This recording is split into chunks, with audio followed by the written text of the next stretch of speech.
अक्सर हम बॉलीवुड की मूवी में देखते हैं कि एक कत्ल हुआ और 14 साल बाद उसकी रिहाई हो गई। अगर उम्र कैद का मतलब 14 साल है तो फिर इसे उम्र कैद का नाम क्यों दिया गया है? तो इसका जवाब होगा, केंद्र सरकार ने राज्य सरकार को धारा 433A के अंतर्गत कुछ शक्तियां प्रदान की है और इन शक्तियों में स्पष्ट रूप से यह कहा गया है कि कम से कम 14 वर्ष के बाद किसी भी कैदी की सजा को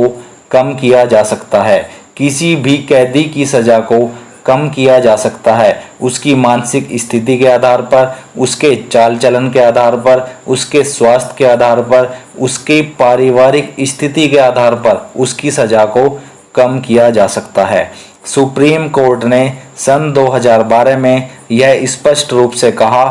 कि उम्र कैद का मतलब सिर्फ उम्र कैद है और राज्य सरकार को स्पष्ट रूप से बताया गया कि इसमें धारा 433A में कि कम से कम 14 वर्ष की कैद काटने के बाद उसकी सज़ा को कम किया जा सकता है, उसकी सज़ा को माफ़ किया जा सकता है। हमारे देश में राष्ट्रपति और राज्यपाल को इस संदर्भ में कुछ अधिकार प्राप्त है कि वे किसी की सज़ा को कम कर सकते हैं या किसी की सज़ा को पूर्णतः माफ़ कर सकते हैं। तो फ्रेंड्स, आपको हमारी वीडियो कैसी लगी कमेंट सेक्शन में ज़रूर बताएं।